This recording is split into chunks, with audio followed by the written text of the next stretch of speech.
Deep in the heart of Spawn, on the oldest anarchy server in Minecraft, something highly unusual has appeared at the bottom of the world. A large hole in bedrock leading directly into the void. It's so large that it takes up 4 entire chunks worth of space. This was not caused by an accident or a server error, but by a group of Russian players with one goal: destroying bedrock all over the server. And we aren't just talking about holes in the ground or writing player names like this one. They've spent the past year removing entire builds constructed with illegally obtained bedrock. Some of these deleted builds are from nearly 10 years ago. They have rediscovered a bedrock breaking technique that is quite old, but surprisingly still works on a large amount of servers. Now, of course, the question is why? What motivates people to unite for the sole purpose of removing a specific block in Minecraft? Well, today, we'll uncover why a group of players that calls themselves the Breakery are causing bedrock to disappear all across 2b2t.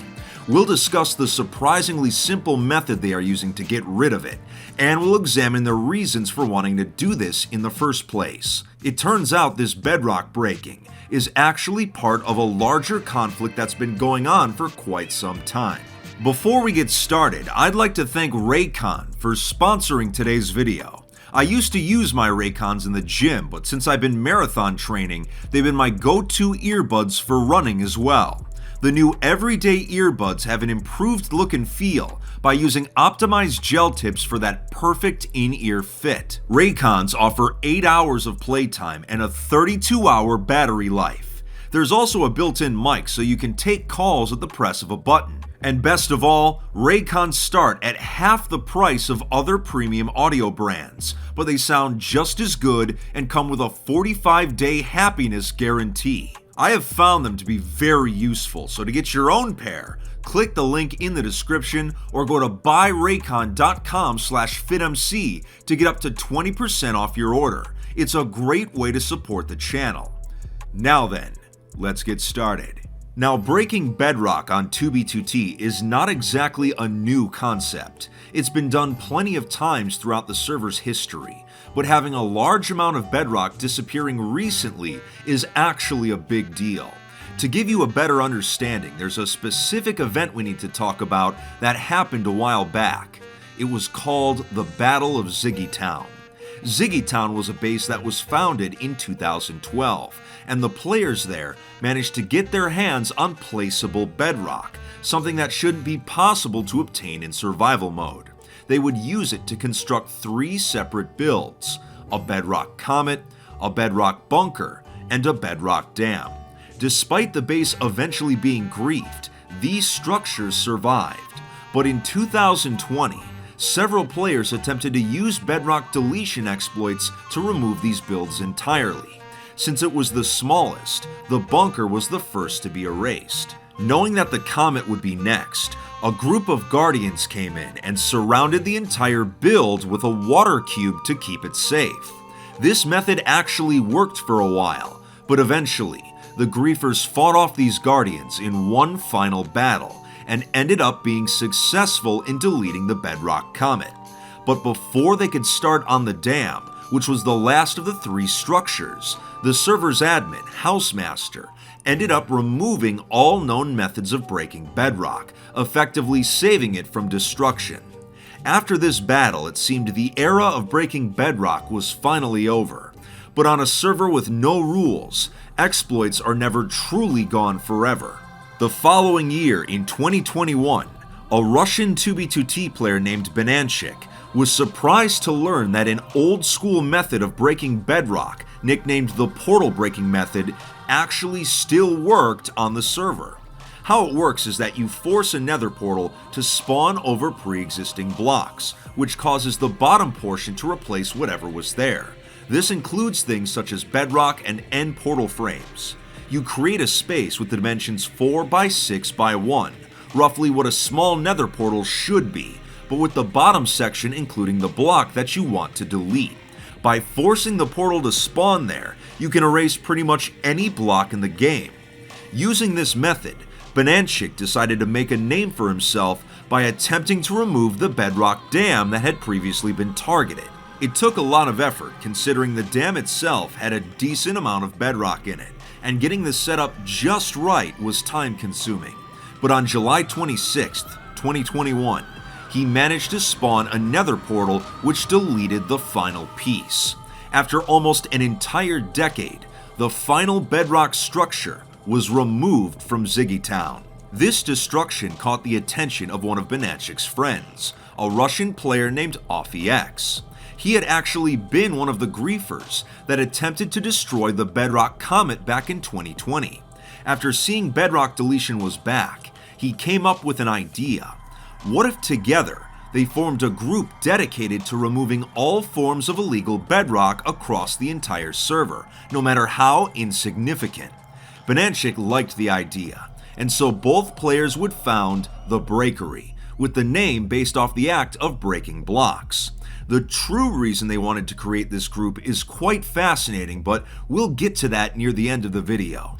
In their Discord, they compiled a list of all known bedrock sites and began traveling there to delete them.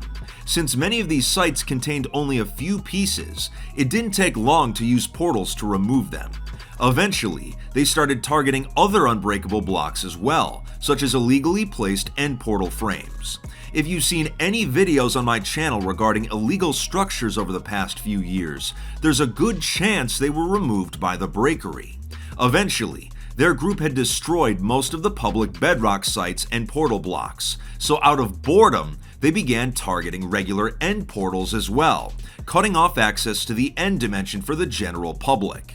When this became boring for them, they began writing names in the natural bedrock of 2B2T itself. With multiple people helping, OffyX was the first name they managed to complete. But this graffiti of sorts made them realize something. If they could make holes in the ground this easily, what was stopping them from making a giant one leading directly into the void?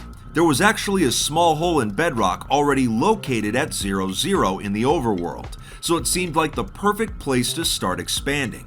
They would call it Operation Overvoid. Since a hole in bedrock already existed in at least one other location on the server, they wanted to make theirs even larger. They decided having it take up 4 total chunks would be a good size. It was large enough to take the unofficial record, but small enough that it wouldn't be completely tedious and time-consuming to create. They got to work by modifying the area to allow new nether portals to spawn at bedrock. Since 00 is completely covered in water, griefers and PvPers were not too much of an issue. Ironically, the very same thing that once kept the Bedrock Comet safe was now keeping a bedrock destruction project protected as well. Kind of funny if you think about it. In only a few weeks, they managed to widen the hole to fill 4 entire chunks, or a 2x2 area. The fact that a hole this big still exists months later is crazy, since traditionally, Housemaster has attempted to patch a lot of these gaps leading into the void. Now, as I mentioned earlier, we need to talk about the true reason this group was created. Since the Breakery continues to hunt down ancient relics in order to destroy them with the portal breaking method, I decided to get in touch with OffyX. He has his own YouTube channel, and despite him being Russian, he does speak English. So I asked him, why?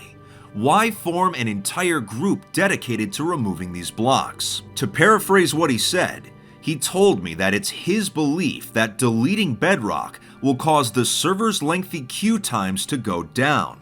In his eyes, the biggest reason people join 2B2T is to see digital history for themselves, and if that history is destroyed, they won't have a reason to join anymore, making the queue more manageable. Now, I obviously don't agree with the group's viewpoint on this, but because it's an anarchy server, it is their choice to do it. The server's queue times have been down recently, but for completely unrelated reasons most of you are already aware of. But as long as the portal breaking method remains unpatched, illegally placed blocks and random bedrock will continue to be destroyed. It just goes to show you that on a server with no rules, everyone has their own motivations for doing what might seem trivial or pointless at first glance. What could the Breakery be planning next? Only time will tell. Well, if you enjoyed today's video, make sure to leave a like and hit that subscribe button. Also follow my socials, so take it easy Fit Fam, and watch your step if you're near spawn, alright?